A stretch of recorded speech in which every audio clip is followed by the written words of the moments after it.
Donc, Philippe Lagarde est ingénieur automaticien, c'est un ancien de Safran, ex-pilote démonstrateur d'Ivetol Nexus avec Bell Hélicoptère. Anciennement, il était chargé de mission mobilité aérienne légère décarbonée chez Aerospace Valley.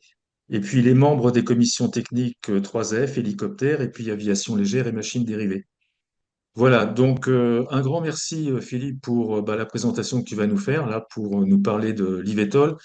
Je vous rappelle que Philippe, il est co-auteur d'un des ouvrages que la 3AF a publié au titre de la Commission Aviation Légère et Machines Dérivées qui s'appelle Au-delà du PPL que vous trouvez aux éditions CEPADES. Voilà, on te laisse la parole Philippe. Merci à toi. Eh bien, alors je coupe la vidéo déjà pour la bande passante. Donc bonjour à toutes et à tous. Voilà, on est parti pour une petite heure sur un panorama de l'actualité des eVTOL. Où est-ce qu'on en est? Puis se poser la question, est-ce que c'est un rêve ou une réalité?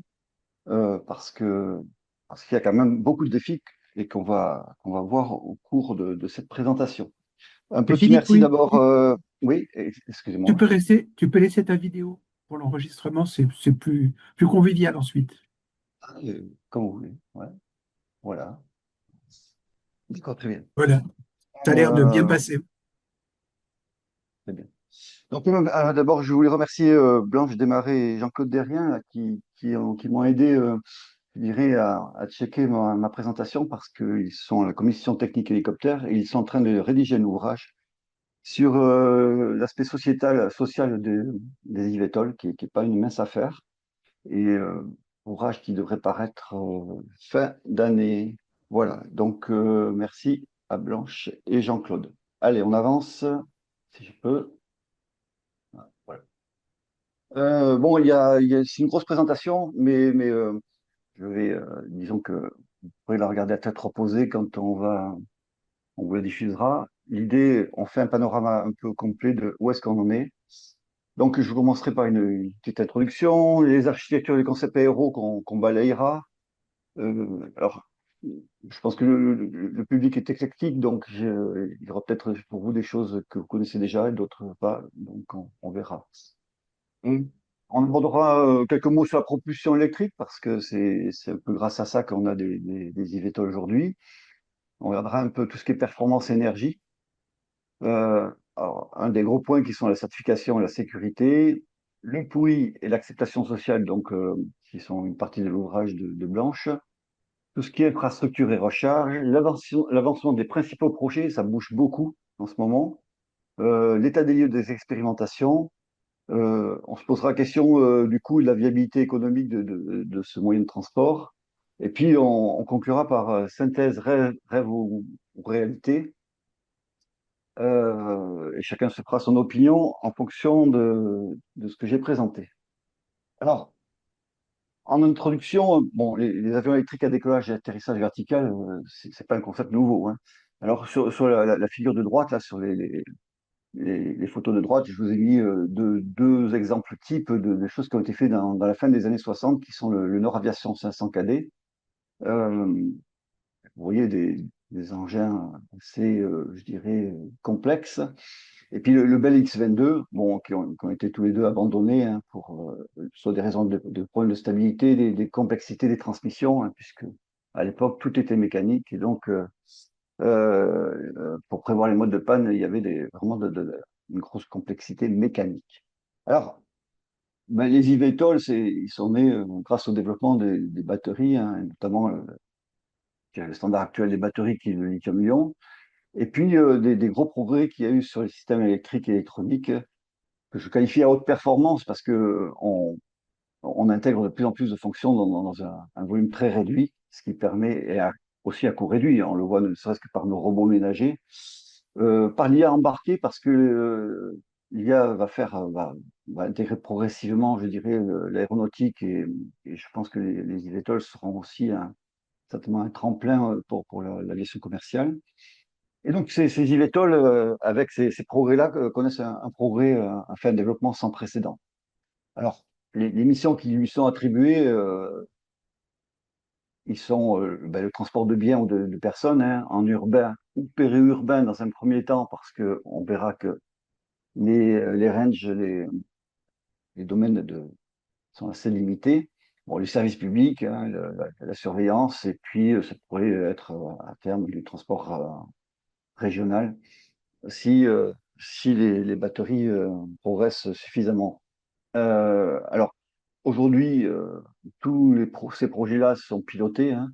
À terme, il est prévu pour des aspects coûts, notamment de les rendre autonomes, mais on est loin encore de ça. Alors, on se pose la question d'une nouvelle ère de mobilité aérienne, hein. Il y a eu un constat qui a été fait, c'est que, alors notamment par des gens, enfin par un livre blanc qui était paru en 2016 d'Hubert Elevate, et puis qui était après suivi par aussi un livre blanc de la NASA en 2020. Bon, il y a une congestion du trafic qui entraîne des pertes économiques énormes, hein, de par les bouchons. Que le constat aussi, c'est que les 2 tiers de l'humanité vivront dans une mégapole en 2050. Et puis que notre bon vieux hélicoptère, et Dieu sait que c'est un engin que j'aime bien puisque j'ai passé 40 ans chez Safran Helicopter Engine, ben, il n'est pas vraiment optimisé pour les missions urbaines. Et je vous rappellerai que, ne serait-ce que en Europe, les monomoteurs, les hélicoptères monomoteurs sont interdits dans les zones dites hostiles, dont les zones urbaines. Euh, donc, on ne peut voler qu'en bimoteur. Et puis, ils sont bruyants, polluants, coûteux, et alors perçus peu sûrs dans certains cas, mais c'est les monomoteurs quand il faut faire une autorotation au-dessus d'une ville habitée, enfin d'une zone habitée. Alors les eVTOL, ils promettent eux, une réduction des émissions CO2, une baisse des émissions sonores, une rapidité, une flexibilité, tout en étant plus sûr. Alors ça, c'est la théorie, bien sûr. Et on va voir après que tout ça entraîne des contraintes réglementaires qui sont très fortes.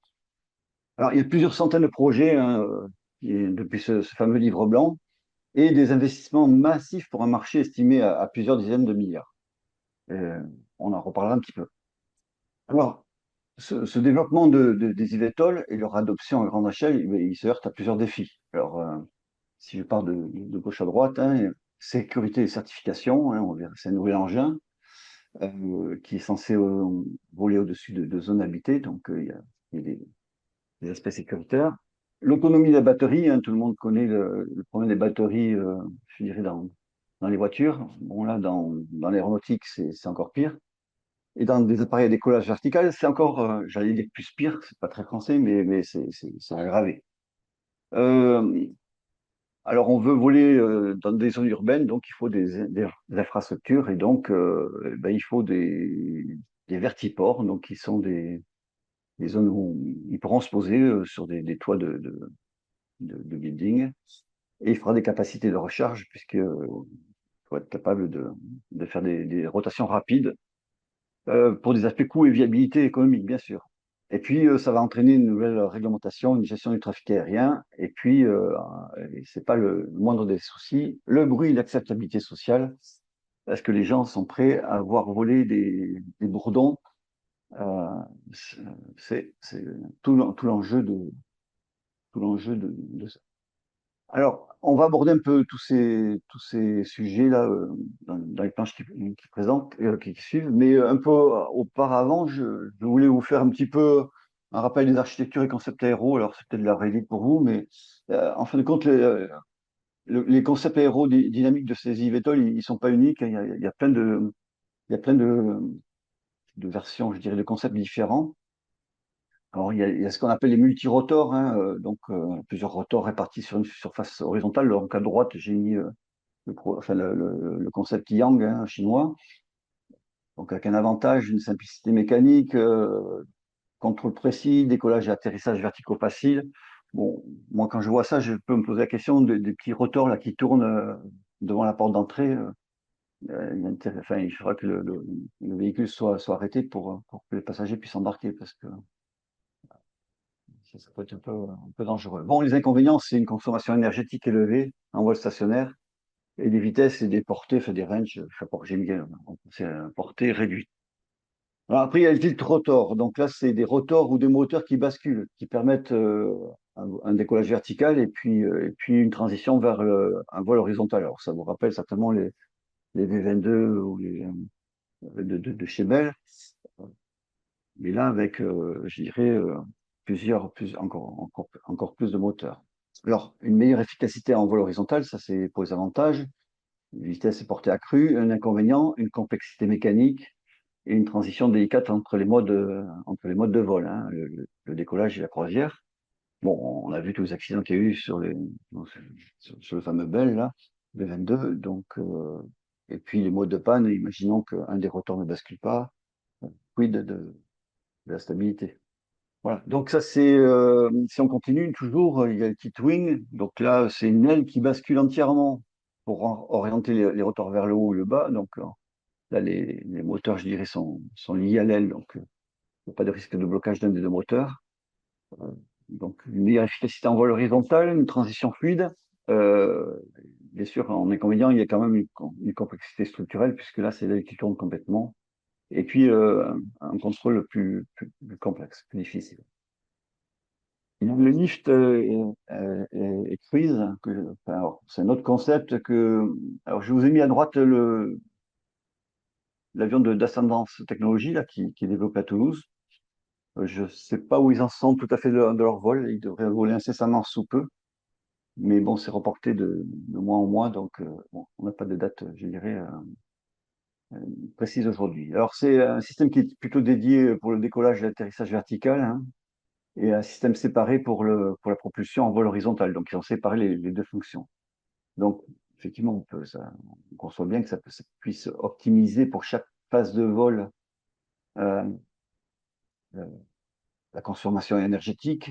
L'inconvénient, on le voit, poids, bruit et complexité accrue. On peut se poser la question des recyclages d'air au travers des soufflantes horizontales en vol d'avancement. Et puis, il y a des nouveaux engins qui sont encore plus lourds et plus complexes, qui sont des hybrides. Alors, ça doit être Archer à droite, avec des combinaisons de plusieurs architectures, hein, des rotors pour le décollage, des ailes fixes pour le vol de croisière. Bon, l'idée est toujours d'avoir une optimisation des performances. On le verra après. L'idée, c'est d'accroître la portée et le range. Voilà. Et puis, on conçoit bien aussi que ça nécessite une complexité et des coûts de développement plus élevés. Et alors, tous ces gens-là qui conçoivent ce genre de rotor basculant et tout ça, c'est quand même des gens qui sont issus des anciens de chez Boeing, de chez Bell, enfin, des gens qui ont un peu l'habitude des rotors basculants. Voilà. Et puis les voilures tournantes, alors j'ai mis l'appareil d'Airbus là qui pense aujourd'hui dans aux archives, mais là on utilise des soufflantes ou des rotors carénés pour réduire le bruit et améliorer l'efficacité, puisque là aussi il y a toujours ce souci aussi d'acceptation sociale et le bruit est vraiment un problème majeur, un défi majeur. Voilà. L'inconvénient, bon, ben voilà, dès qu'on veut caréner, on a un poids supplémentaire et puis une complexité aérodynamique. Alors. Et puis pour finir, dans les concepts aéro, il y a le blowing. Alors j'ai mis un exemple à droite, mais qui aujourd'hui, je pense, va mourir de cette petite mort. C'est l'utilisation de l'air soufflé par des soufflantes sur les ailes pour augmenter la portance, hein. Donc, meilleure portance à basse vitesse, meilleure efficacité énergétique, les complexités de conception, contrôle précis nécessaire, et puis, euh, je ne l'ai pas noté, mais c'est très bruyant, parce que toutes ces petites ces soufflantes génèrent du bruit. Alors, voilà, une fois, on a fait un petit panorama je dirais, de toutes les architectures, les concepts de VTOL. Mais tout ça, ça fonctionne pourquoi? Parce que, comme j'ai dit tout à l'heure, la propulsion électrique a permis de faire ce qu'on appelle des architectures distribuées plus simplement enfin, que lorsqu'on avait des renvois mécaniques et voilà. Donc, alors, c'est tout simple. En fin de compte, on a une batterie hein, qui alimente, je dirais, un cœur et qui va distribuer sur chaque rotor. Alors, j'en ai mis que 4 là, mais il y en a. Il peut y en avoir 6, 8, 12. Il va distribuer, je dirais, l'énergie qu'il faut pour tourner chaque rotor à la bonne vitesse. Euh, Alors ça, c'est la partie la plus simple. Et puis quand on veut augmenter le range, puisqu'on est limité par les batteries, on rajoute ce qu'on appelle un turbogénérateur, donc c'est une turbine, hein. Alors, en l'occurrence, c'est une turbine hélicoptère, j'ai mis, mais et puis une génératrice et alors on peut panacher, enfin, ou moduler en fonction des phases de vol. Soit on décolle sur batterie, par exemple pour minimiser le bruit, et puis une fois qu'on est en vol de translation, allumer la turbine pour augmenter le range. Voilà, c'est le principe de la propulsion distribuée. Donc, juste pour aller un peu plus loin, donc, ce que j'ai mis, c'est que concernant cette propulsion électrique, la batterie, c'est un élément clé, mais pas que. Alors déjà, si on revient sur les batteries, euh, on peut constater que les densités énergétiques des batteries lithium-ion sont insuffisantes. On est autour de 200 Wh par kilo, hein. Alors, je parle de batteries installées, c'est-à-dire qu'une fois elles sont susceptibles d'encaisser des chocs, puisque le règlement imposera tout ce qui est vibration, choc aussi au VTOL. Il faut savoir que enfin, on est sur du décollage vertical, donc le décollage vertical, c'est comme pour les hélicos, hein, ça demande de très forte puissance, souvent le double du vol de translation.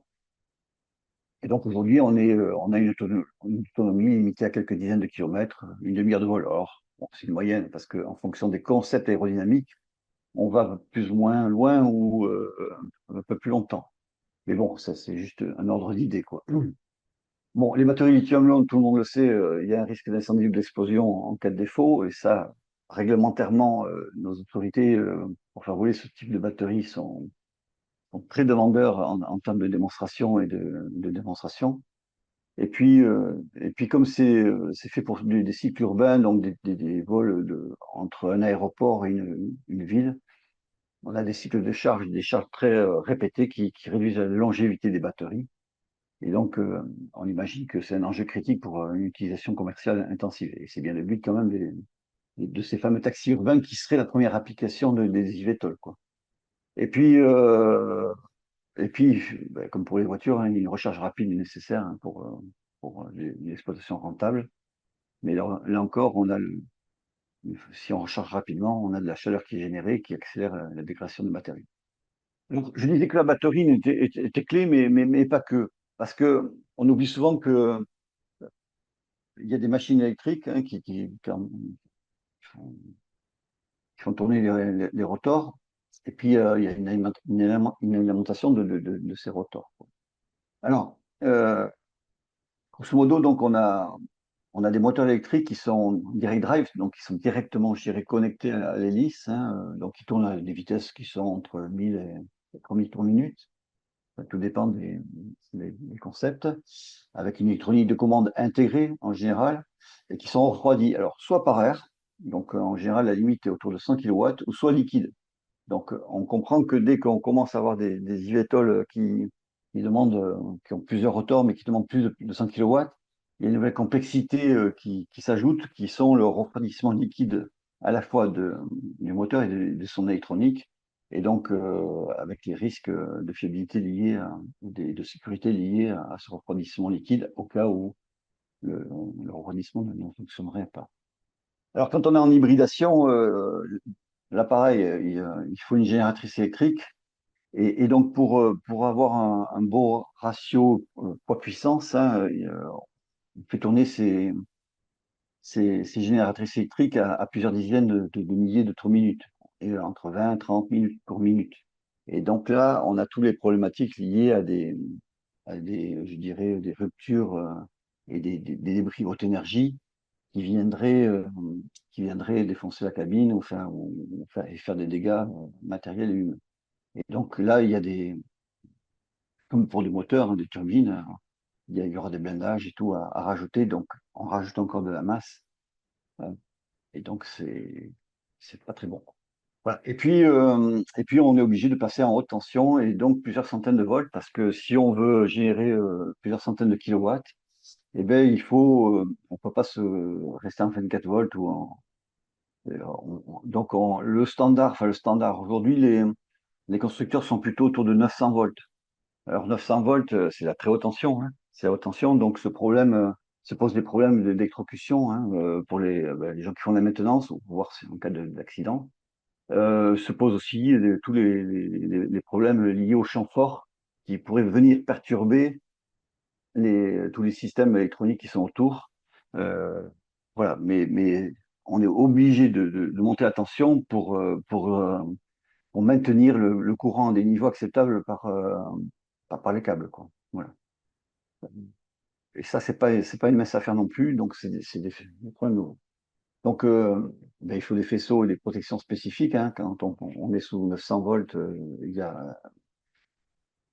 il faut pouvoir encaisser les problèmes électriques aussi. Alors, on n'est pas en haute altitude, donc ils sont moins critiques, mais quand même, il peut y en avoir.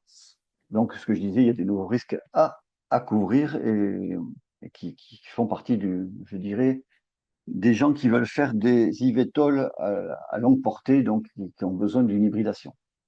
Alors, si on parle un petit peu de performance énergie, bon, j'ai mis quelques ordres de grandeur, donc je rappelle que, en gros, l'énergie qui est contenue dans la batterie, c'est la puissance nécessaire pour le vol stationnaire, et qui dépend principalement de la poussée nécessaire pour contrer le poids de l'appareil.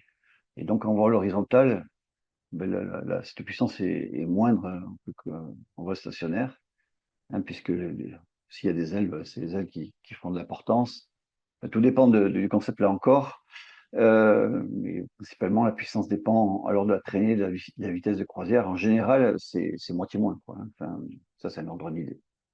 Et donc, et puis après, il y a toutes les pertes liées, je dirais, de la batterie au moteur électrique, avec les aspects rendement qui sont tout ce qui est convertisseur ou moteur électrique, où on arrive à des rendements alors, qui sont au-dessus de meilleurs que 90%, hein. On n'est pas sur un rendement de turbine à 40% dans le meilleur des cas. Voilà. Bon, j'ai pris un exemple sur la droite là, d'un VTOL de 900 kg à 8 rotors de 2 mètres de diamètre, où il faudrait à peu près 180 kW pour le maintenir stationnaire. Il fait prendre des marges, puisqu'il y a quand même, enfin, comme pour le carburant, les avions, il y a besoin de marge, donc on prend 200 kW. Et si on veut voler 30 minutes, avec la densité énergétique des batteries actuelles, hein, de 200 Wh par kilo, on arrive à des masses de batterie autour de 500 kg, quoi. Et donc, il reste 400 kg pour la structure, les systèmes et les passagers. Alors, bon, c'est des ordres de grandeur. Encore une fois, je veux dire, chaque concept, tout le monde essaie d'optimiser au maximum. C'est pour montrer qu'il y a quand même, dans l'état actuel, les batteries, on peut faire des vols de 20 minutes, mais on n'ira pas faire 2 heures de vol comme on puisse le faire sur un hélicoptère. D'accord? Voilà. Donc, bon, juste quelques mots pour poursuivre, hein. Il y a quand même des perspectives sur les batteries, et notamment en ce moment, les Chinois, encore eux, sont en train de travailler sur des batteries à semi-conducteurs. Alors, on appelle ça aussi solid state, qui permettent d'avoir une densité énergétique jusqu'à 2 fois plus que le lithium-ion, et une sécurité accrue. Alors, pourquoi? Parce que ici, dans une batterie lithium-ion classique, c'est liquide, et les échanges de l'ion se font à travers le liquide. Dans les batteries solides, on appelle ça batterie solide aussi, euh, enfin, la partie centrale est solide, les ions passent à travers, donc il y a une perméabilité, et qui fait que, par contre, c'est beaucoup plus sécurisant en termes de feu. Il n'y a pas de risque de feu. Donc, et ça permet en plus de tirer 2 fois plus d'énergie, donc c'est quand même assez sympa. Donc, Yang notamment sont en train de travailler sur et de faire des essais en vol sur ces batteries. Euh, alors, parce que il faut avoir en tête quand même que on voit dans la presse tout un tas de technologies de batteries. Euh, on l'a rappelé tout à l'heure, la batterie, à la fois, il faut qu'il y ait la bonne densité énergétique, mais il y a la cyclabilité, hein, combien de temps je peux la recharger, en quel temps. Enfin, il y a tout un tas d'autres critères qui rentrent en jeu, qui ne sont pas que la densité énergétique. Euh, on arrive dans les labos, avoir des densités énergétiques 10 fois de ce qui existe aujourd'hui dans le commerce. Mais après, ce sont des batteries qui durent pas très longtemps ou qui ont euh, d'autres soucis, quoi.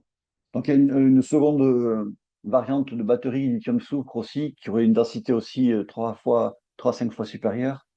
Lithium-ion, un poids réduit aussi, mais pour lequel il y a des problèmes de stabilité et de durée de vie. Donc, il y a une dégradation rapide des électrodes. Donc, bon, après, les gens vont travailler dessus. Je pense qu'à terme, dans 10 ans, je ne sais pas, enfin, le temps de développement, hein, euh, on pourra voir mieux. Et je vais vous citer quand même, parce qu'on est quand même français, et qu'on a une petite société du côté de Bordeaux là, qui s'appelle ExoS et qui a racheté, enfin, qui a développé une batterie qui s'appelle Immersive et qui est une batterie refroidie par immersion. C'est-à-dire qu'on peut passer un liquide dans la batterie et qui permet donc d'améliorer la puissance, la sécurité, puisqu'il n'y a pas d'échauffement. Bon, mais par contre, quel est l'inconvénient il faut quand même pouvoir injecter ce liquide qui circule.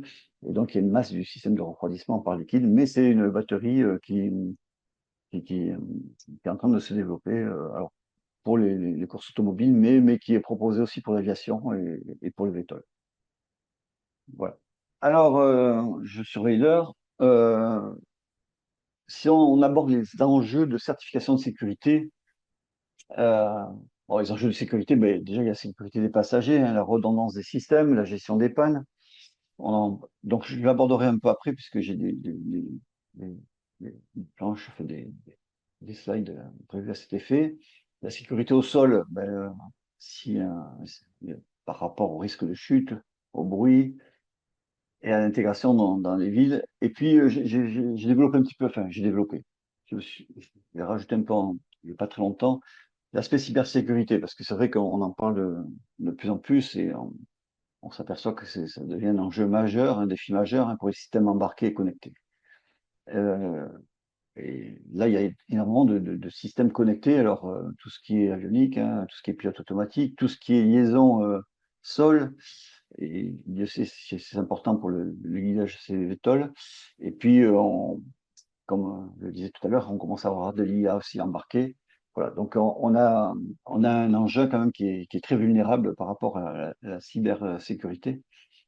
Et donc, ben, nos autorités ont déjà défini une norme, hein, qui est la partie S, là, qui va s'appliquer progressivement depuis octobre 25, hein, et qui va concerner tous les fabricants d'IVTOL et tout ce qui est service de navigation aérienne, hein, par rapport aux protections des systèmes de gestion du trafic. Et puis, cette norme s'appuie sur une directive qui renforce la cybersécurité des infrastructures, dont les aéroports et les systèmes de transport. Donc, on voit que nos autorités ont quand même anticipé l'aspect cybersécurité. Ce qui est important, c'est de retenir, c'est que le hasard demande dès la conception, je dirais, du, de l'engin, c'est de prendre en compte ces aspects cybersécurité. Et il y a un tas d'audits qui sont prévus, comme un peu pour le développement d'un logiciel embarqué, hein, qui montre pendant tout le processus de conception, d'études, enfin de conception, de réalisation de l'IVTOL, de suivre et de démontrer sa robustesse aux attaques cyber. Voilà. Et puis il y a des travaux, alors côté AFA, ils sont à peu près ils sont un peu moins, je dirais, restrictifs et cadrés, mais ils sont en train de s'harmoniser. Il y a des travaux d'harmonisation en cours entre le HASA et la FAA pour s'aligner, puisqu'il y a tout intérêt à ce que les eVTOL puissent soit voler en Europe, ou soit aux États-Unis, ou enfin, en tout cas sous les réglementations américaines ou européennes. Voilà. Et pour ce qui est enfin, sur les eVTOL proprement dit, il y a une réglementation européenne, donc l'UE 2024-1111, qui est rentrée en vigueur très récemment, le 1er mai 2025, pardon. Et l'UE a approuvé donc en 2024 la réglementation de politique générale pour les avions eVTOL avec équipage. Voilà, donc les eVTOL dans les documents de l'UE et de l'EASA porteront la désignation officielle VCA. Vertical Takeoff and Landing Capable Aircraft. Donc, bon, l'eVTOL était rentré dans le langage courant, mais nos autorités ont changé l'appellation. Donc voilà, ce règlement, il décrit les scénarios opérationnels dans le cadre de la mobilité aérienne innovante, qui s'appelle IAM, et qui définit comme toute opération avec des avions capables de décollage et d'atterrissage verticaux au VTOL dans des zones encombrées et non encombrées. Alors ça ne concerne pas les hélicoptères, hein, ça concerne que les VTOL. Et donc ce règlement ne s'applique qu'aux VCA, aux eVTOL avec équipage. Je pense que pour les opérations autonomes sans pilote, il y aura certainement autre chose.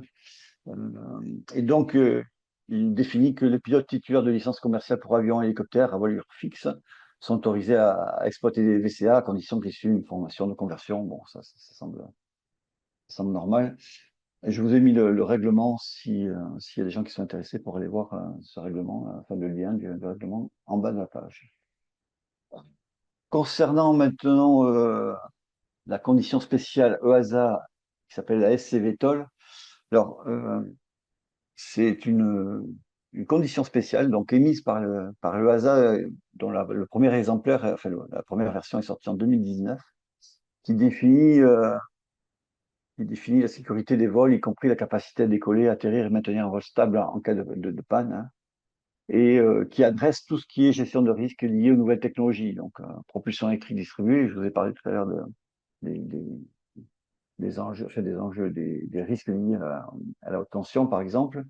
Tout ce qui est transition entre vol vertical et horizontal, tout ce qui est navigabilité, opération et licence des pilotes. Et donc, dans cette SCVTOL, dès la première édition, ils ont classé ces eVTOL en deux catégories.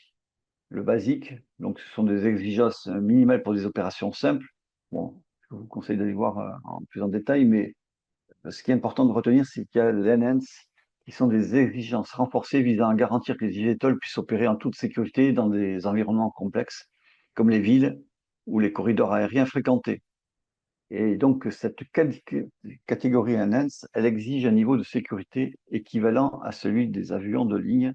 Donc, on parle de probabilité à 10-9 par heure de vol. Donc, pour les gens qui sont dans l'aéronautique, ils comprennent de suite que pour atteindre 10-9 en termes de sécurité, on ne peut pas avoir des systèmes simplex, hein, il faut des redondances de système, alors des redondances triples ou quadruples même, pour éviter les pannes catastrophiques. Et il faut une protection renforcée des occupants et des tiers et une capacité à gérer les défaillances sans mettre en danger les passagers ou les zones survolées. Donc c'est extrêmement demandeur, ce qui est normal, hein. Aujourd'hui, un hélicoptère bimoteur, il est à 10-9. Donc, alors je parlais des avions de ligne, mais c'est vrai aussi pour les hélicoptères bimoteurs. Dès qu'on veut survoler des zones hostiles ou des zones urbaines, il faut le niveau de sécurité. Alors ça, c'est rendu possible, hein, ce que je disais tout à l'heure, uniquement parce qu'aujourd'hui, on a des systèmes, des pilotes automatiques ou des systèmes de contrôle-commande qui sont miniaturisés avec l'électronique et qui permettent d'avoir des redondances au moins triples pour arriver à ce taux-là de disponible. C'est pas rien, ça demande quand même je dirais, que les gens qui font l'électronique soient des gens qui sont déjà dans l'aéronautique, hein. C'est pas n'importe qui puisse faire ça. Je voulais parler d'un truc qui me tient à cœur parce que j'ai eu l'occasion d'être dans le steering comité de l'Eurocae. L'Eurocae, donc, c'est en Europe et ça, gère en fin de compte tout ce qui est moyen de conformité de l'aéronautique. Il y a, en 2019, on s'était posé la question par rapport à l'arrivée, l'émergence des eVTOL, de la propulsion distribuée, hein. Alors, pour les eVTOL ou pour les avions, pour quoi que ce soit, tout ce qui était ATM. Donc, l'Eurocae donc édite des standards et des guides. Et donc, on a créé des groupes de travaux, hein, sur des sujets spécifiques à la certification des eVTOL. Donc, comment je réponds? L'idée, hein, c'est de dire comment je peux répondre à l'exigence, à la norme faite par le HASA, et quels moyens de conformité je peux utiliser. Et là, on essaie de définir des moyens de conformité que peuvent ou pas utiliser le constructeur, mais en général, euh, comme le hasard fait partie des groupes de travail, des groupes de travail, il y a tout intérêt quand même à regarder un peu ce qui se fait, comment on démontre. Alors, les systèmes électriques, hein, il y a tout ce qui est Trust et Licht. Voilà, j'ai évoqué tout à l'heure les fragments haute énergie, tout ce qui est mode commun, hein, puisque pour faire du 10.9, il faut des vraies ségrégations et il faut chasser tous les modes communs qui pourraient faire que plusieurs pannes puissent tomber l'aéronef, enfin, etc., etc. Donc, pour ceux qui veulent, il suffit d'aller sur l'Eurocae et vous verrez un peu tous les groupes de travaux qu'ils font, parce que ça parle aussi d'hydrogène. Alors, dans les IVTOL, on n'est pas trop concerné, mais je pense qu'il doit y avoir même. J'ai pas vérifié, il y a peut-être quelque chose sur l'IA maintenant. Enfin, l'IA, mais dans l'aéronautique, hein, c'est tout, c'est orienté à l'aéronautique. C'est un peu le pendant de la SAE américaine, qui, elle, a un domaine plus grand, puisqu'ils s'occupent aussi de l'automobile, mais qui ont aussi, je dirais, font des choses aussi pour tout ce qui est aéronautique et définissent aussi je dirais, des moyens de conformité ou des standards et des guides qui aident à la certification de ces aéronefs. Voilà. Donc, côté FA, ils font des travaux analogues, je dirais, à l'EASA, bien que l'EASA est un peu précurseur, mais ils sont en train de s'aligner, hein, puisque quand même le gros marché, le gros du marché, je dirais des eVTOL est quand même côté américain. Donc, ils ont fait un advisory circular pour et s'appuie sur la réglementation phare 2117 pour les aéronefs de classe spéciale. Bon, voilà, ils ont défini les limites spécifiques, hein, aux eVTOL. Et puis, ils ont par contre, ils sont un peu différents dans leur approche par rapport à l'ASA, mais ça c'est vrai aussi pour les avions. Euh, Ils ont une approche un peu sur mesure pour la certification. Ils combinent des exigences des parts de 23, hein, qui concernent tout ce qui est avions légers, hein, de moins de 19 pax, les avions de transport, les hélicoptères légers, les hélicoptères de transport. Donc, en fonction je dirais, de l'aéronef et de sa masse, de son du mass take-off weight, ils vont aller piocher dans tel ou tel, je dirais, règlement, plus des exigences supplémentaires propres aux eVTOL. Bon, l'idée, hein, c'est d'assurer un niveau de sécurité équivalent aux aéronefs.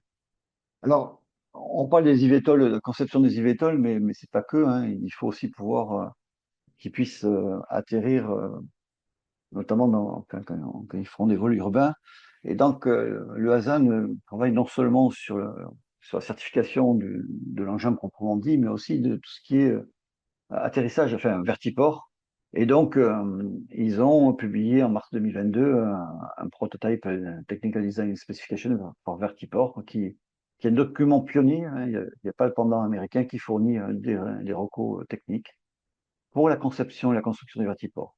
Donc, l'idée est de guider les urbanistes, les décideurs locaux, enfin, et donc il introduit des concepts innovants alors pour les pilotes, parce qu'il y a des pilotes d'hélicoptères autour de la table, je veux dire, qui sont là, mais ils ont défini comme les obstacles free volume, ce sont des zones en forme d'entonnoir au-dessus des vertiports pour garantir la sécurité des opérations en milieu urbain en tenant compte de contraintes environnementales et sonores. Donc, je vous ai mis à droite ce fameux cône là, qui a été défini par le HASA. Et puis, à venir, il y aura un cadre réglementaire complet pour la conception, la certification, l'exploitation et la supervision des vertiports. Voilà. Euh, et je vous ai mis je dirais, l'accès au règlement, enfin, au prototype, enfin, au guide Prototype Technical Design Specification for Vertiport. Donc, on s'aperçoit que nos autorités, notamment européennes, quand même, attaquent le sujet, je dirais, à la fois de, du posé et de la conception de l'engin.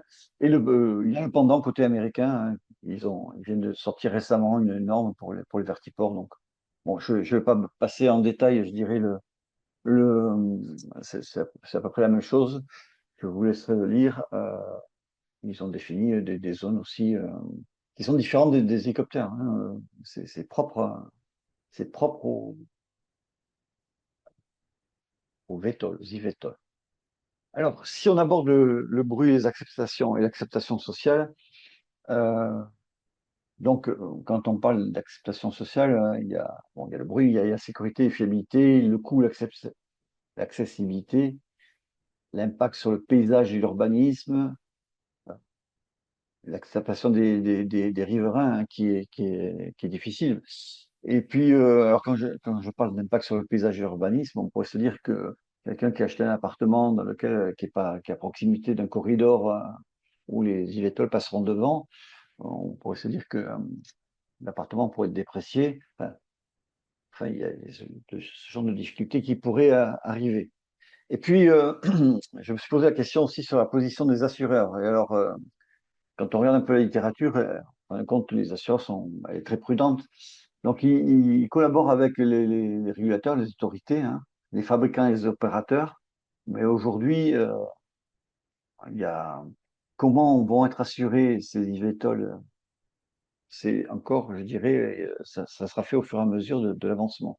Il n'y a rien encore, je dirais, enfin, il y a pas d'IVTOL en exploitation commerciale, hormis en Chine.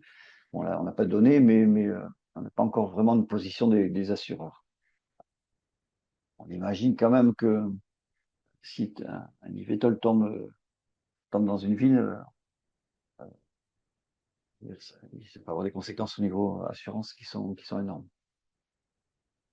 Donc, ce que je disais, hein, pour la sécurité, donc le ZAPRI et la FA, ils ont pris leur bâton de pèlerin et ils ont mis le plus haut niveau de sécurité qu'on pouvait avoir, hein. Donc, et donc, en fait, même en cas de panne majeure, l'appareil doit pouvoir se stabiliser automatiquement et passer en mode d'atterrissage d'urgence. Alors, voir utiliser un parachute en ville, ça m'étonnerait, mais en dehors d'une ville, ce sera possible. Et alors ça a des impacts forts sur la conception, hein. Aujourd'hui, nos petits drones là qu'on voit avec 4 hélices, là, aujourd'hui, c'est pas stable. On est nécessairement, on a besoin au moins de 6, 8, voire 12 rotors, des moteurs indépendants, et il faut que perdre un moteur ne soit pas perdre l'appareil. Donc, une simple panne ne peut pas causer la perte de l'appareil. Et donc, on arrive aussi à segmenter les batteries. Donc, on a des concepts. Sur le volocoptère, par exemple, il y a 9 batteries qui alimentent des urotors. Voilà. Et puis, des bus électriques tolérants aux pannes. Donc, on sait que les problèmes électriques, et surtout, on est avec la haute tension. Donc, je parlais des problèmes d'arc et tout ça. Il faut être tolérant à tout ça. On parle de calculateurs redondés, de logiciels en DAT A. Alors, pour ceux qui ont fait un peu d'informatique embarquée, le logiciel embarqué, c'est le plus haut niveau de certification des logiciels qui demande un processus depuis enfin, la spécification jusqu'au codage et au test qui est très exigeant. Et puis, on parle de reconfiguration auto, c'est-à-dire qu'en cas de panne, on a des lois de backup qui permettent de continuer son vol. Et puis, on disait, toujours dans les redondances, et ça, c'est aussi la miniaturisation des IMU, des GPS, des altimètres, des lidars, tout ça qui permettront d'atteindre ces 10-9. Voilà. Et les modes d'atterrissage secours automatique, ça je pense, c'est en cas de défaillance du pilote. Alors, si on revient au bruit, hein, c'est un vrai défi. Alors, au départ, là, les fabriques, alors, les données sont très dures à avoir, parce que bien sûr, je dirais que pour attirer les financeurs déjà les financeurs, le constructeur annonce des fois des choses un peu, enfin, qui sont pas la vraie réalité. Mais aujourd'hui, dans les protos qu'on voit voler, c'est parce qu'il y a un bruit aéro qui est plutôt strident, avec des fréquences plus aiguës qu'un avion ou qu'un hélico, bon, qui peut générer une perception plus gênante, avec des niveaux sonores inférieurs aux avions, aux hélicos. Euh, Bien sûr, la phase de décollage, atterrissage, elle est à pleine puissance, hein, c'est classique. Et donc, la plupart des constructeurs visent un niveau sonore inférieur à 65 dB à 100 mètres contre 80 à 90 dB pour un écho. Euh, et côté réglementaire, la SCVTOL, lui, de l'ASA fixe une limite inférieure à 70 dB au décollage et atterrissage et 60 dB en survol. Voilà. Et puis, il y a une autre perception qui est un peu intrusive. Compte si on a des taxis urbains qui font la liaison entre les aéroports des immeubles, on va avoir des vols constamment et ça peut, je dirais, aggraver la perception par les riverains de ce bruit, quoi. Alors voilà, donc bah, pour contrer ce bruit, enfin pour essayer de minimiser, donc il y a des impacts sur la conception. Donc chaque constructeur essaie de trouver, je dirais, le meilleur compromis entre efficacité énergétique et puis bruit.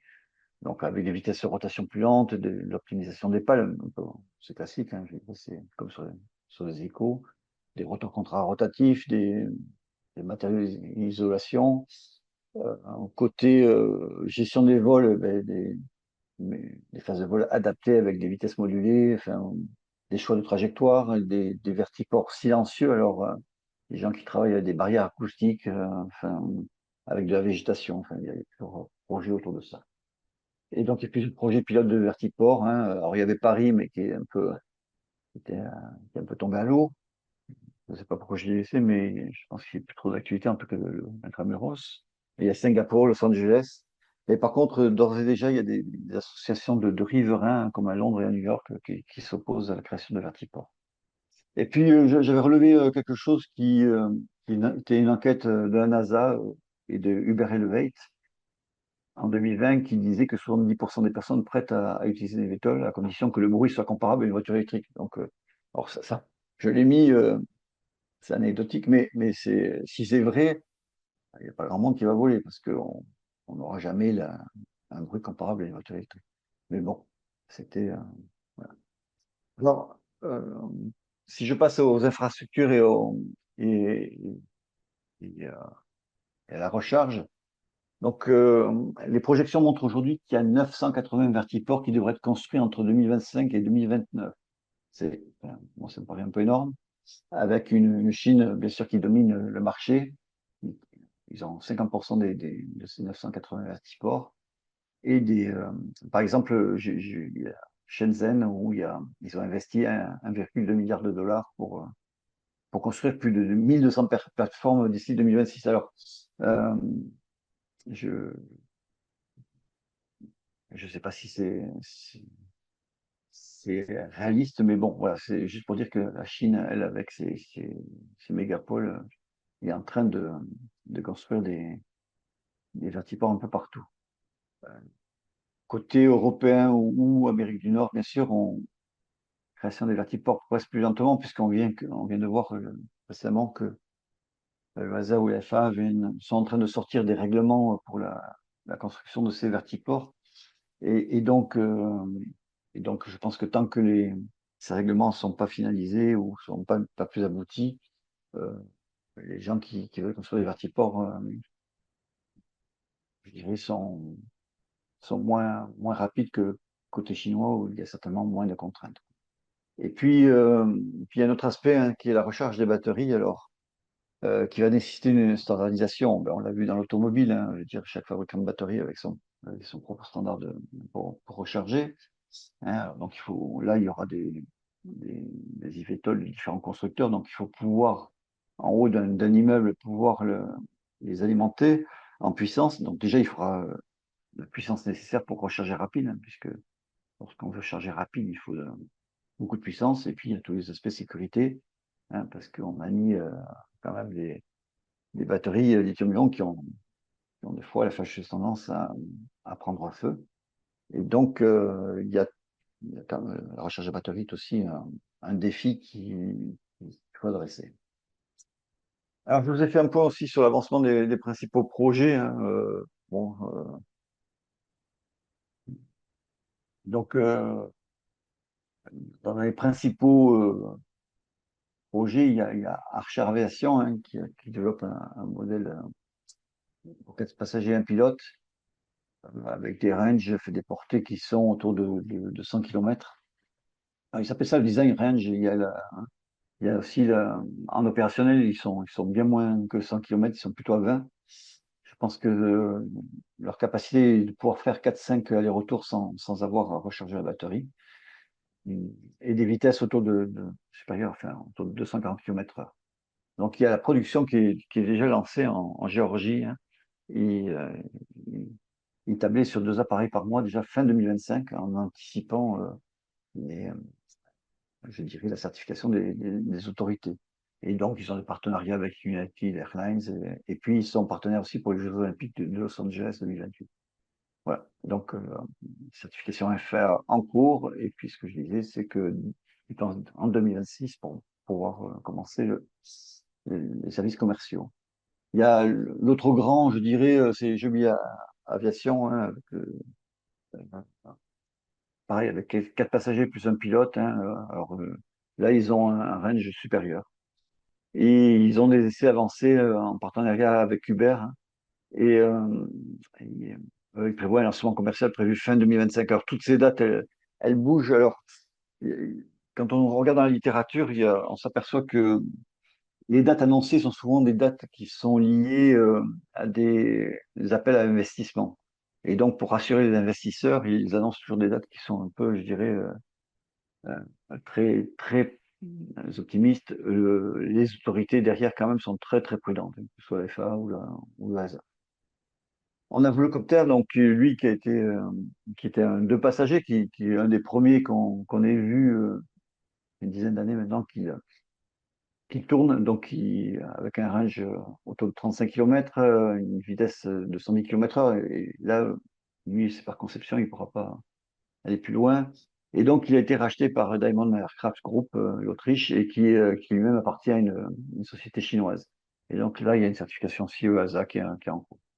Et puis, on a quand même je dirais le précurseur de tous. Alors, par rapport aux aspects commerciaux, c'est Liang, hein, le H216 avec 2 passagers, voilà, qui est en train de se déployer en Chine, hein. Et alors, ce que je cite, c'est je disais tout à l'heure, c'est qu'ils sont en train de faire des démonstrations avec une batterie à semi-conducteur, hein, que j'ai appelé Solid State, euh, avec une autonomie qui porterait à 48 minutes.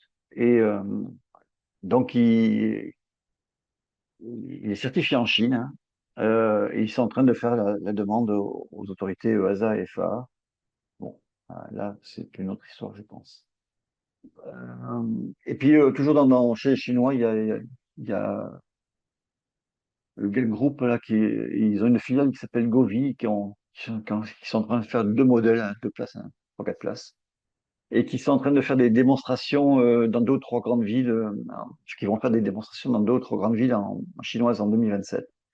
Euh, euh, et le 2 places serait certifié en 2026, pour ce qu'ils annoncent. Et euh, une certification chinoise. On a on a les Brésiliens là, Embraer, hein, qui ont fait un eVTOL dénommé Eve et dont les prototypes sont en test au sol, avec des premiers vols prévus fin d'année. Donc on n'est pas loin de la fin d'année, on verra si ça se réalise. Et eux aussi, ils tapent sur des productions en série à partir de 2026. Alors, il entre en service en 2027. Bon, à voir. SkyDrive, pareil. Alors ça, c'est des Japonais. Ils ont fait un eVTOL avec 2-3 passagers. Alors, des fois, ils parlent de 3 passagers, mais c'est 2 passagers plus un pilote, puisque les premiers ne seront pas autonomes. Donc, et ils ont une certification obtenue au Japon, et avec des démonstrations publiques réussies à l'expo d'Osaka. Bon, il y a une certification de type en cours. Et ils annoncent un service commercial limité dès 2025. À voir. Et puis, il y a Wisk qui est un partenariat Boeing-Tiki-Hawk, et qui à terme sera autonome, qui a 4 passagers plus un pilote. Et puis, ils ont un projet un développement digital entièrement autonome, hein, et avec des essais en vol assez avancés en Nouvelle-Zélande et aux États-Unis. Et là, pareil, ils sont en cours de certification FAA avec, ils annoncent un lancement commercial prévu après 2027. Alors, je ne sais pas s'il y aura un pilote ou pas, ou s'ils seront en autonome. pense pas qu'ils seront autonomes dès 2027. Voilà. Et puis pour finir, dans je dirais les principaux projets, on a Beta Technologies, hein. Alors ils partent sur un 5 passagers plus pilote avec un range à 400 km. Alors pour des ranges à 400 km, on est certainement en hybride, hein. On ne sera pas en pure batterie.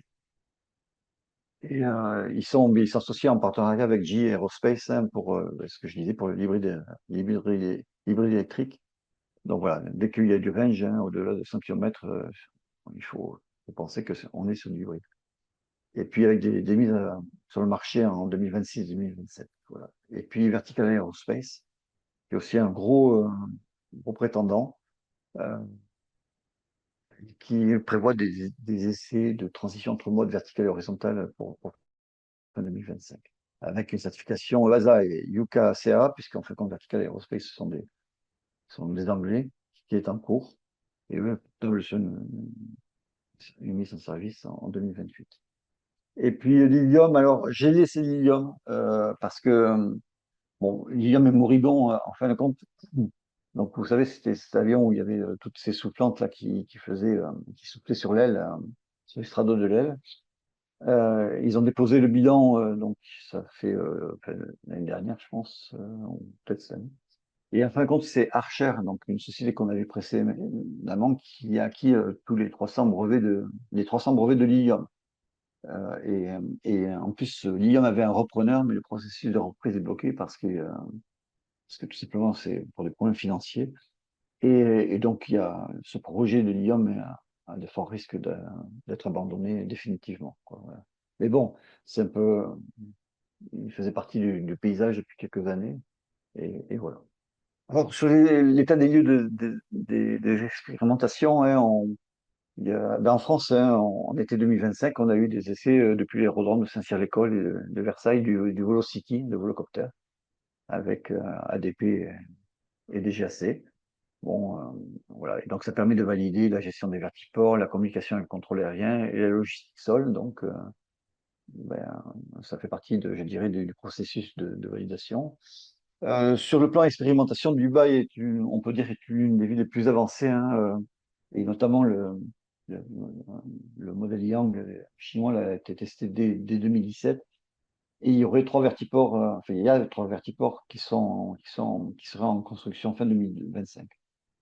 Et donc avec des vols commerciaux en 2026, avec une réglementation locale adaptée.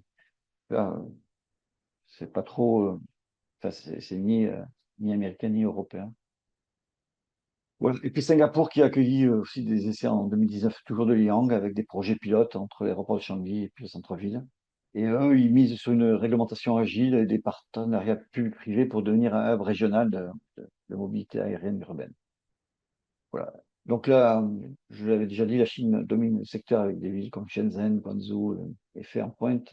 Et il y a des vols de démonstration et des services limités, hein. Non, c'est quand même des services limités avec, commerciaux, hein, avec ces modèles.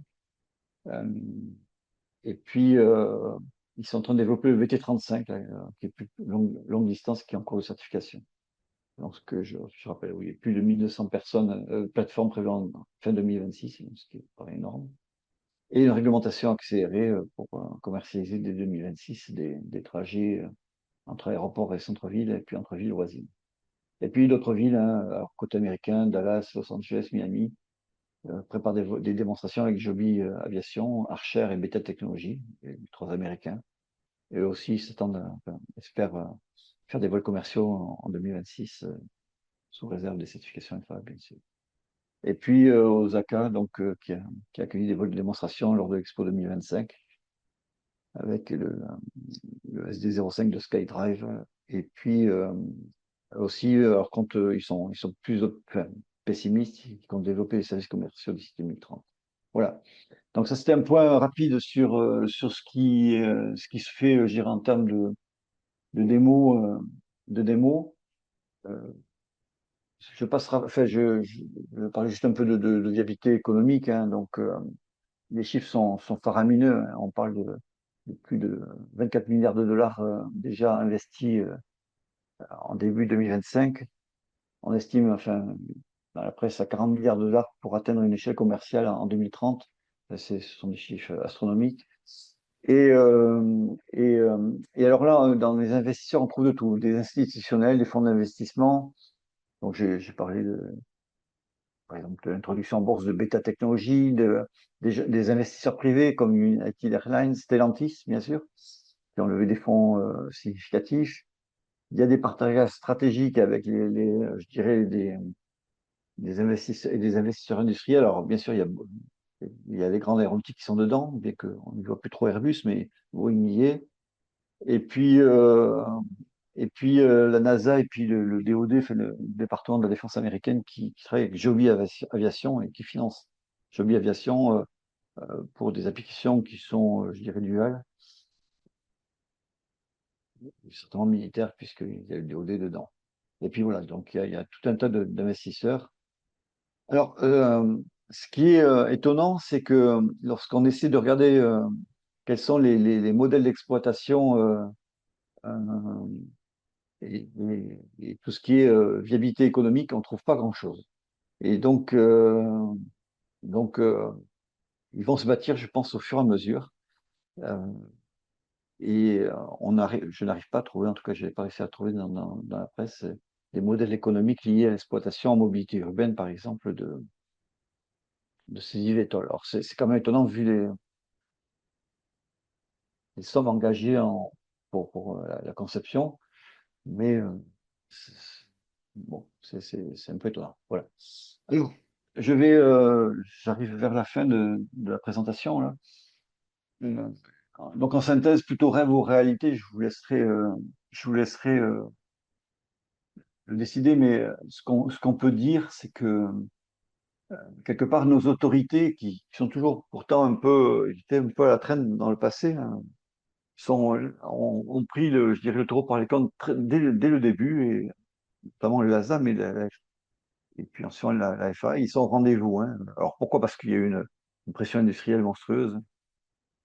Et donc, ils collaborent ensemble pour aligner les standards de certification. Donc ça, c'est un point positif. Donc ça va plutôt du côté de réalité.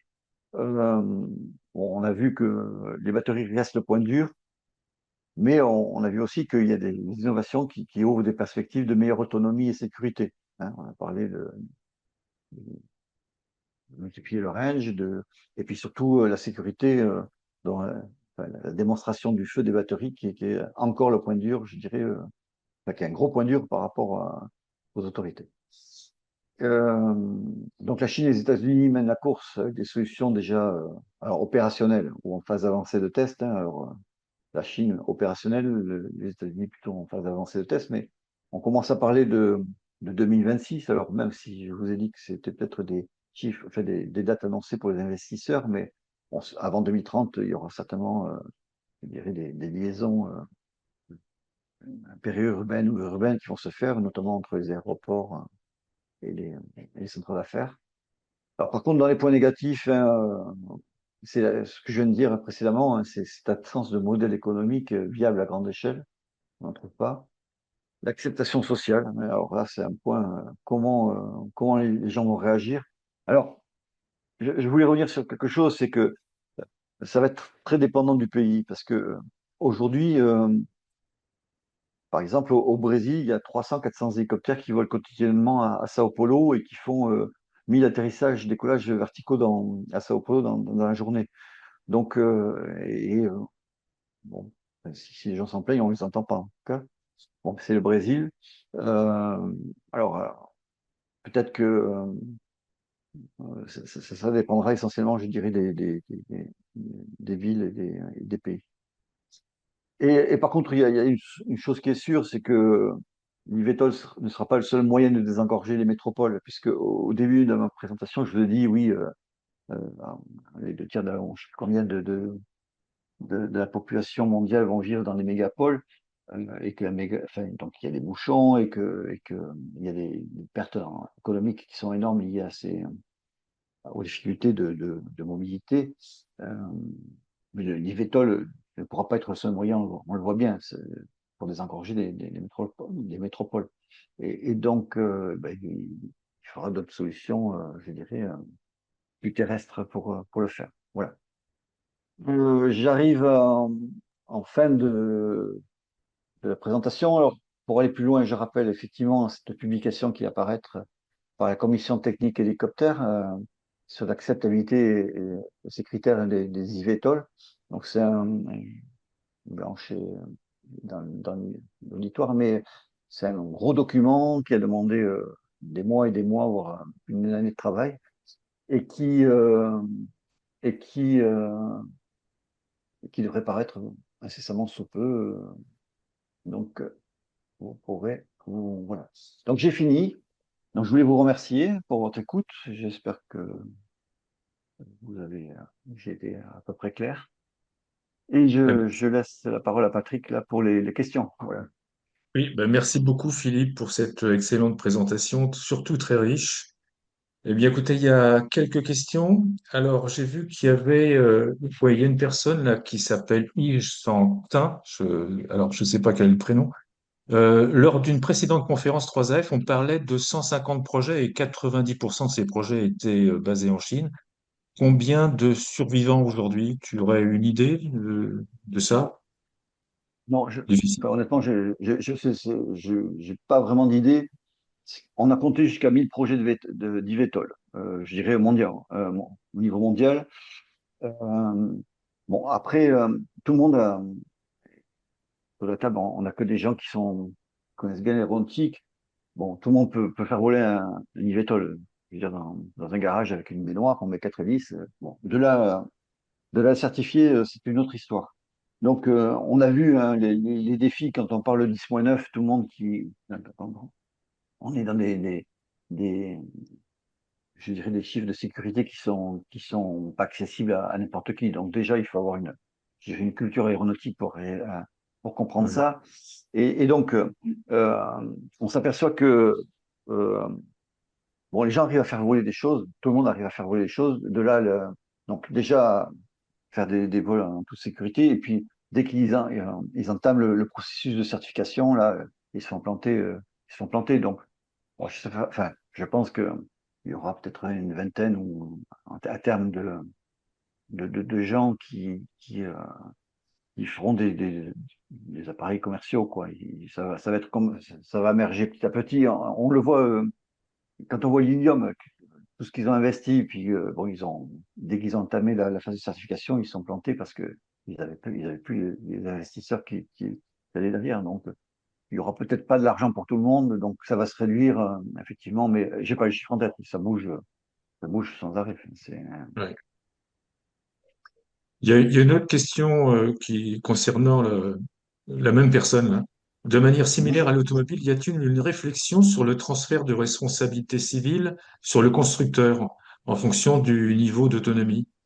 Ouais, ça, la question de la responsabilité civile est importante. Alors, est-ce qu'il y a il y a des réponses à ça ou pas aujourd'hui? Non, moi, j'ai rien trouvé encore dans la littérature sur ça. Hmm. Il y a certainement, c'est certainement un des aspects qui va se produire, hein. C'est évident. Ouais, ouais. Hmm. Philippe, Mais Oui. préciser ton partage peut-être qu'il y a d'écran. des gens autour de la table qui ont trouvé des choses, mais moi, sur la responsabilité civile, j'ai rien trouvé, quoi. C'est Michel Polaco qui veut prendre la parole? Non?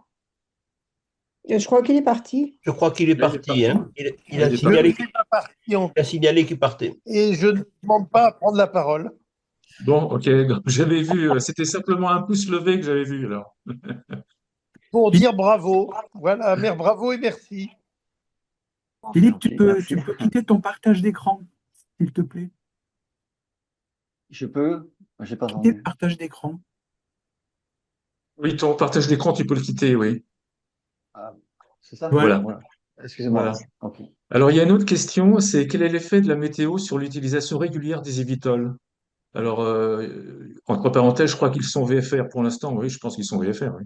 Oui, ils sont faire, mais bon, attends, mais si on veut une exploitation commerciale, il faudra qu'ils soient IFR, quoi. Donc, Mm. il y a pas. Je dirais, ça fait partie du déploiement progressif qu'il va y avoir, mais Alors, ça il y a fait une autre qu'il y a question. ouais, IFR à terme, ils y seront, ça c'est sûr. Ouais, ouais, ils y seront à terme, quoi. Mm. Y a-t-il une réflexion sur la privatisation de l'espace aérien basse couche avec la multiplication des ZRT? Moi, Bah, je ça, n'ai pas le sentiment qu'il y ait, enfin, alors, en Europe, certainement pas. États-Unis, je ne peux pas répondre. Et côté chinois, de toute façon, il y a une privatisation de l'espace. Aujourd'hui, donc, Oui, bon, en bonjour. Europe, en Europe, je pense pas. Oui, bonjour. Oui, c'est moi, Louis-Georges Santin, qui ai posé la question. En Ouais. fait, oui. en France, on voit actuellement, quand on regarde sur les sites de référence des GAC, une multiplication justement de ces zones réglementées réservées aux drones, etc. Mais est-ce qu'on risque pas d'avoir le même phénomène pour ségréguer les eVTOL des autres trafics, etc. Parce que on sait que la DGAC, des fois, cherche à vraiment réduire les risques de manière maximum. Et on pourra avoir une tendance à dire, bon, bah, on met chacun dans des boîtes et comme il y a une forte pression, comme vous disiez, de la part de ces organismes-là, et on pourra avoir une mainmise sur l'espace aérien pour ces trafics-là, quoi. Ah oui, alors moi j'avais mal interprété le sens de privatisation. Effectivement, Enfin, il y aura des zones. privatisation, c'est un peu ça, parce qu'en fait, on dirait, Oui, il y d'accord. a un trafic eVTOL, ben, il faut le protéger, donc on fait des boîtes Oui, non, non. d'espace aérien, et c'est en ce sens-là que je voulais dire ça. Oui, oui, non, mais d'accord, mais ne serait-ce ils vont devoir faire des corridors aériens par rapport.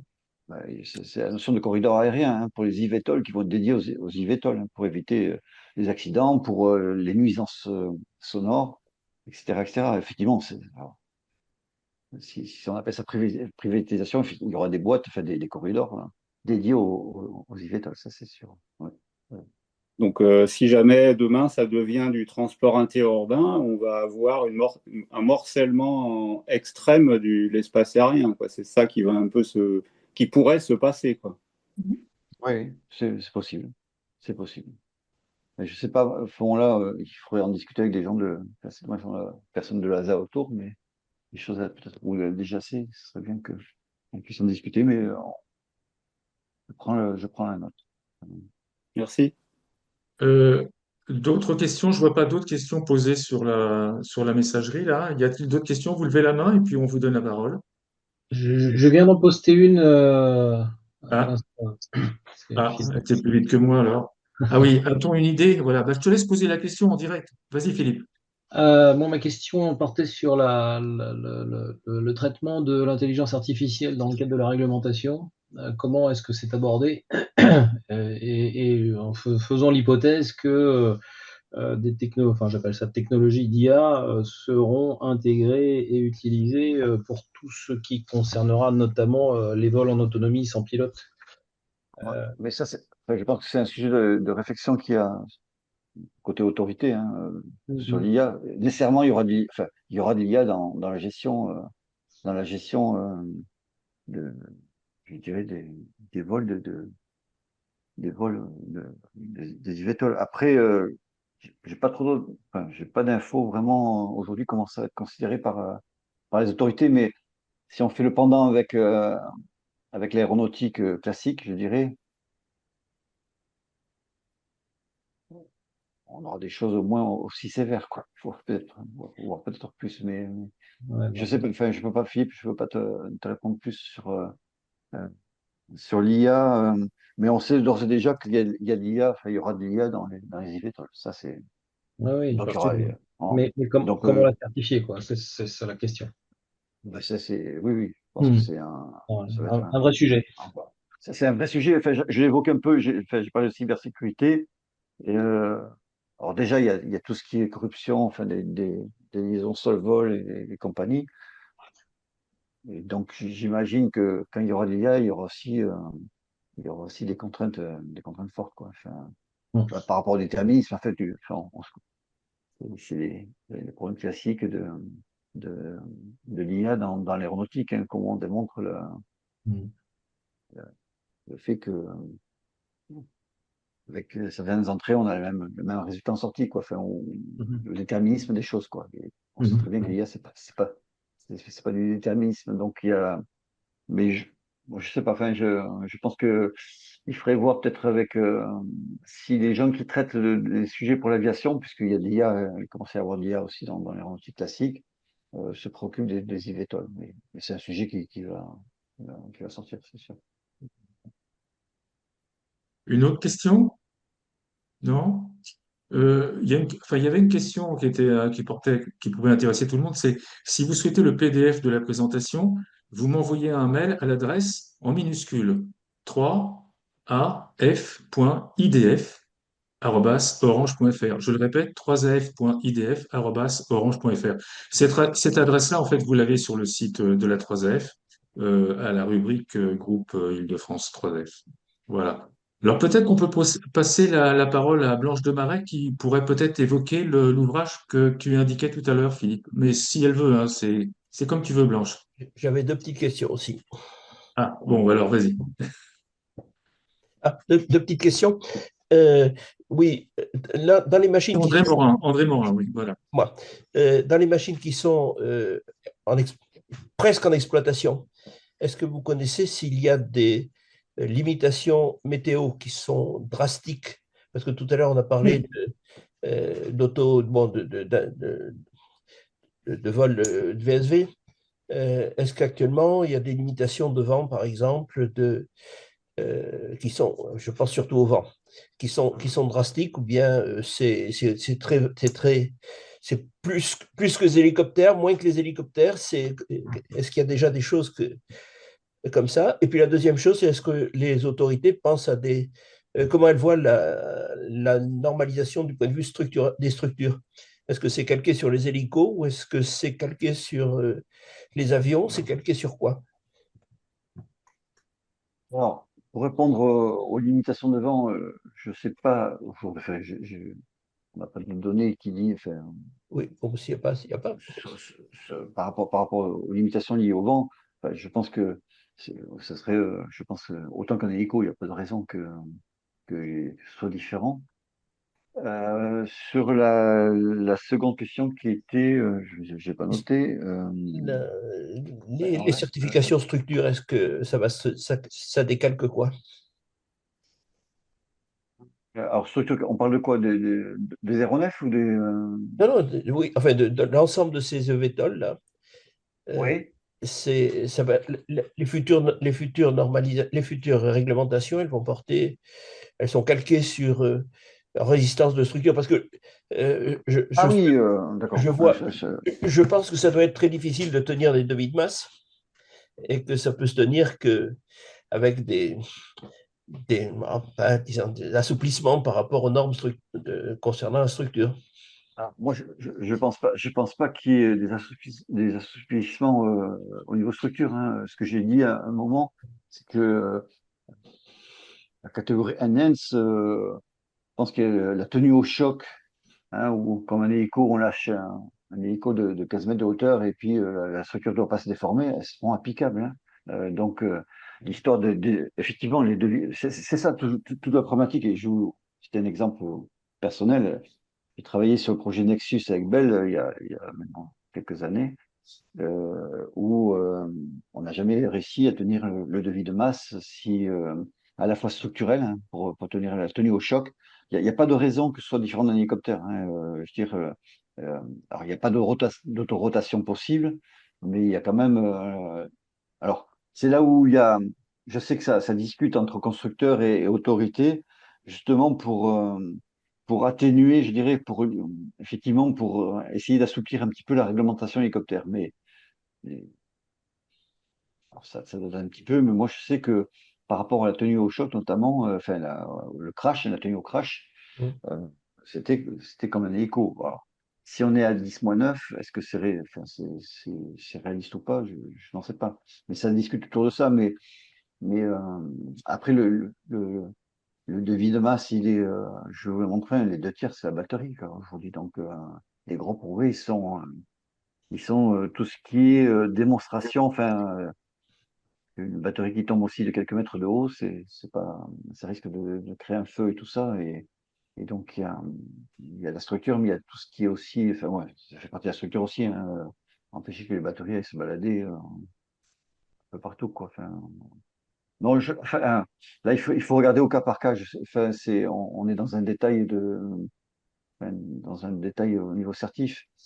Euh, quand je vois, par exemple, alors, la SC VTOL réfère à enfin, c'est spécifique au VTOL, mais quand je vois les Américains, ils sont plutôt, alors ils vont panacher entre de l'ICO, enfin, pour leur règlement, il y aura certainement des exigences structurelles qui seront assez sévères. Bon, je ne vois pas comment ça peut être, ça pourrait pas, parce qu'on ne peut pas imaginer qu'il y ait, même si en fiabilité ils sont meilleurs, enfin, on a 10.9 et qu'il puisse y avoir des crashs liés des trucs qui se rendent compte, ou je sais pas, ou enfin, le système. Donc, non, structurellement, je pense ça va être complexe quand même. On a Mais bon, répondu à la question, André? Merci. Comment? Enfin, j'ai pas répondu parce que enfin, quand on a travaillé sur le Nexus il y a quelques années, je sais que c'était une discussion avec les autorités sur la tenue au crash. Oui. Donc, je sais pas si ça a beaucoup avancé sur le sujet, quoi. Ça doit être, ça a dû avancer, mais oui, en tout cas, je ne sais pas. Merci bien. Blanche Est-ce- Desmarais, tu veux prendre la Allez, parole? Oui. ouais, on m'offre la parole, bien sûr, je la prends. Donc, franchement, merci beaucoup, Philippe. C'est vrai, on a beaucoup discuté ensemble. Je pense que c'était une excellente synthèse de tous les problèmes qui s'ouvrent aujourd'hui au monde des IVTOL. C'est bien sûr l'acceptabilité, le sujet que nous traitons là avec l'équipe dont fait partie Philippe Vésivin et un certain nombre d'autres personnes qui ont écouté cela avec attention. Ça repose sur la sécurité des vols, ça repose sur le bruit. Et les deux, alors la sécurité des vols, les réglementations peuvent avancer beaucoup, mais il restera une perception humaine d'avoir quelque chose au-dessus de soi. Et aussi, comme le disait Philippe, la partie enfin, de la perception privée, de l'intrusion privée. Sur le bruit, et on en parle peu, il y a le bruit de l'appareil, le bruit des rotors, qu'on commence à bien connaître sur les hélicoptères, qui est encore plus compliqué quand on est en multirotor, mais qui surtout, il faut aussi s'intéresser au fait que ce sera dans des métropoles avec des immeubles, donc des canyons, et qu'il y aura de la réverbération de bruit et qu'il y a une fréquence des bruits. Et puis l'acceptabilité, aujourd'hui, elle bute sur le financement des étapes supérieures, c'est-à-dire après la certification, il va falloir faire la mise en conformité et il va falloir organiser l'exploitation de ces appareils. Et pour cela, on a encore besoin de financement. Donc tous les maîtres d'œuvre de concepts qui sont face à la certification ont besoin de fonds pour soutenir Et c'est pour ça qu'on voit tant d'instabilité dans ce monde-là. C'est tout ça qu'on analyse, nous. Et donc, cette partie-là, aujourd'hui, elle est vraiment incertaine et mouvante. Voilà. Sans compter qu'après, pour l'exploitation, il faudra que ça soit accessible en termes de coûts. L'écueil de l'élitisme des vols privés en hélico existe. Pour les IVTOL, c'est pire. Voilà. Mais bon, c'est un sacré challenge technologique parce que ce sont des petits appareils qui doivent être légers, donc pour la structure, c'est encore plus compliqué, qui doivent peu consommer. Enfin, il y a un vrai champ. Donc, je pense que le calendrier est optimiste. Voilà. On est bien d'accord. Ok, merci Blanche pour ton intervention. Ben, il est 20h moins 2 minutes. Je pense qu'on a terminé. Donc, un grand merci, Philippe, hein, pour cette Ok, présentation-là hein. qui était riche, là, jusqu'à J'espère que c'était clair pour, enfin, C'était pour clair. tout le satis- monde. Bon, ouais.